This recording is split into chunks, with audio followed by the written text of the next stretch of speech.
વલસાડમાં કથિત લવ જેહાદનો મામલો સામે આવ્યો છે। આરોપ છે કે અતુલના અરબાઝ નામના યુવકે સોશિયલ મીડિયા પર ફેક હિન્દુ નામથી આઈડી બનાવી હિન્દુ યુવતી સાથે મિત્રતા કરી। યુવકે પોતાનું સાચું નામ અંકિત ધોળિયા પટેલ હોવાનું જણાવી યુવતીને પ્રેમજાળમાં ફસાવી લગ્ન કર્યા હતા। લગ્ન બાદ યુવક મુસ્લિમ હોવાની હકીકત સામે આવતા યુવતી ચોંકી ગઈ હતી। યુવતીનો આક્ષેપ છે કે તેનો ઘરમાં બંધક બનાવીને મોબાઈલ પણ છીનવી લેવામાં આવ્યો હતો। જો કે તક મળતા યુવતી પોતાના ઘરે પહોંચી અને પરિવારને સમગ્ર વાત જણાવી હતી। પરિવારજનોએ પોલીસનો સંપર્ક કર્યો હોવા છતાં કાર્યવાહી ન થતા આજે યુવતી વલસાડ રૂરલ પોલીસ સ્ટેશન પહોંચી હતી। ઘટનાની જાણ થતાં મોટી સંખ્યામાં હિન્દુ સંગઠનોના કાર્યકર્તાઓ પણ પોલીસ સ્ટેશન પહોંચ્યા અને આરોપી સામે કડક કાર્યવાહી હાથ ધરવાની માંગ સાથે ધરણા પર બેસી જતા માહોલ ગરમાયો હતો। બેટા મેં આ જગ્યા છે એમ પછી બેની ઘરે જોવાનું રાખ્યું છોકરા લગ્નની વાત કરવા સારું તો બેની ઘરે ગયા તો ખાલી બે માણસને લાવેલો છોકરો વડીલમાં ખાલી બે છોકરાને લાવેલો હતો ને પપ્પા લોકોને બી એ જ નામે બતાવ્યું અંકિત ને મેં ધોળિયા પટેલ છે નીકળી મોમેડન છે છોકરો એની ઘરે મને લઈ ગયેલા ને પછી ખબર પડી કે મુસલમાન છે। કે સવારના 2 વાગ્યાથી અમે અહીં આવેલા પોલીસ પ્રશાસન પર અરજી માટે ફરિયાદ માટે કે અરજી તો 2 મહિના એક મહિના પહેલાં અરજી લખાયેલી અરજીનો કોઈ અમને એનો કોઈ પરિણામ મળ્યું નહીં। આજે અમે સરકાર પોલીસ તંત્રને એમ કીધું કે એને વિરુદ્ધ ફરિયાદ કરો કડકને કડક કાર્યવાહી કરો કે એ વિધર્મી ડ્રગ્સનો ધંધો કરે દારૂની હેરાફેરી કરે અને ઉપરાંત 2 દીકરીઓને બી ફસાવેલી પ્રેગ્નેન્ટ કરી એને હાથે બી એને ગલત કર્યું। તો અમારું સરકારને બી અને પ્રશાસનને નિવેદન છે કે એવા વિધર્મીઓ પર કડકને કડક કાર્યવાહી કરે કે બીજી વાર એવા કોઈ ઉભા ન થાય। ભારતીય શેર માર્કેટમાં ફરી કડાકો નોંધાયો છે। સેન્સેક્સમાં 700 પોઈન્ટથી વધુનો કડાકો નોંધાયો છે તો નિફ્ટીમાં 180 પોઈન્ટથી વધુનો કડાકો નોંધાયો છે। બેંક નિફ્ટી 300 પોઈન્ટથી વધુ માઇનસ જોવા મળી રહી છે। તો ભારતીય શેર માર્કેટમાં ફરી એકવાર કડાકો છે તે જોવા મળી રહ્યો છે। ઉલ્લેખનીય છે કે સેન્સેક્સમાં 700 પોઈન્ટથી વધુનો કડાકો જ્યારે નિફ્ટીમાં 180 પોઈન્ટથી વધુનો કડાકો નોંધાયો છે। બેંક નિફ્ટી 300 પોઈન્ટથી વધુ માઇનસ પર।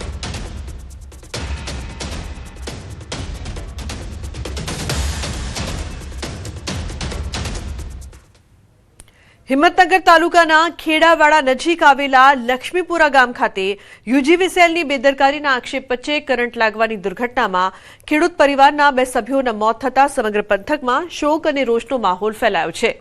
ખેડૂત પરિવાર પોતાના ખેતરમાંથી દિવેલાની ફોતરી ટ્રેક્ટરમાં ભરી લઈ જઈ રહ્યો હતો ત્યારે નીચા લટકતા વીજવાયર ટ્રેક્ટરના કઠેડા સાથે અડકાતા ટ્રેક્ટરમાં વીજ પ્રવાહ પ્રસરી ગયો હતો।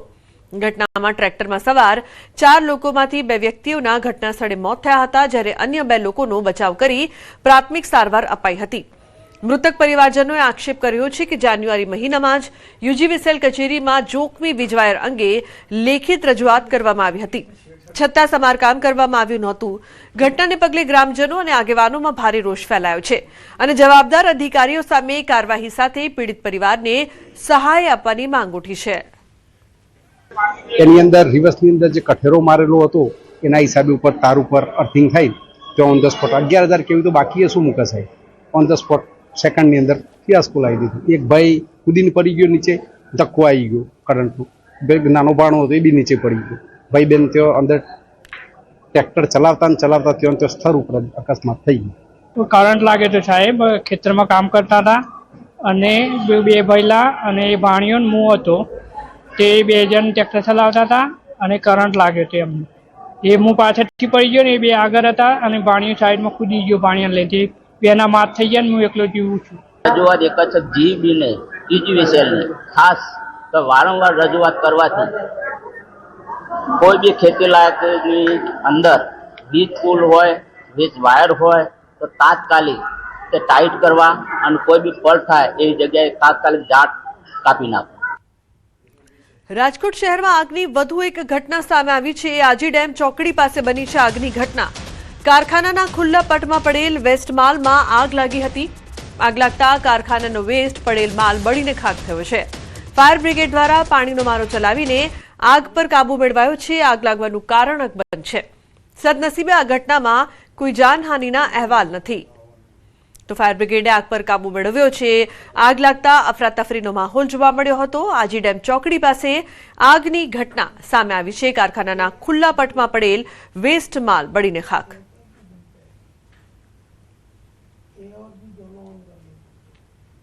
અન્ય સમાચાર, અમરેલીથી સિંહની પજવણી કરનારા પકડાયા છે। નાની ધારી ગામના 2 લોકોને વન વિભાગે ઝડપ્યા છે। શિવરાજ માંજરિયા અને રણજીતવાળાએ સિંહ પાછળ બાઇક દોડાવતો વિડીયો વાયરલ કર્યો હતો। તો તુલસીશ્યામ રેન્જ દ્વારા ઇન્સ્ટાગ્રામ વિડીયોના આધારે તપાસ કરી બંને આરોપીઓની ધરપકડ કરાઈ છે। તો વન વિભાગે પજવણીમાં વપરાયેલ ફોન અને બાઇક કબજે કર્યું છે। ખાંભા કોર્ટે બંને આરોપીઓને જેલ હવાલે કરી 2 દિવસના રિમાન્ડ મંજૂર કર્યા છે।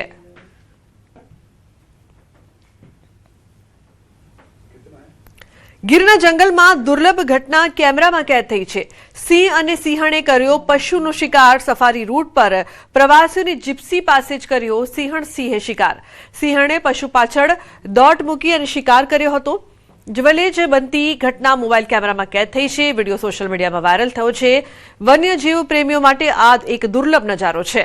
સિંહની શિકાર કરવાની પદ્ધતિ અને શક્તિના દર્શન પ્રવાસીઓને થયા હતા। હાલ આ જે વિડીયો છે તે સોશિયલ મીડિયામાં વાયરલ થઈ રહ્યો છે। અમાર જોડાયા છે ફોનલાઈન પર વધુ માહિતી આપવા માટે। અમાર સમગ્ર ઘટના અંગે શું વધુ વિગત?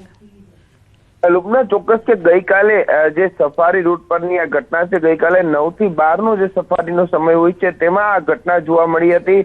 ખાસ કરીને ઉનાળાની અંદર 9 થી 12 માં સિંહોની અવરજવર છે તે જોવા મળતી ન હોય, પરંતુ અવરજવર તો જોવા મળી, તેની સાથે આ દુર્લભ ઘટના પણ જોવા મળી। સફારી રૂટનો જે કેરંબા વિસ્તાર છે ત્યાં નજીકમાં જ આ ઘટના બની હતી।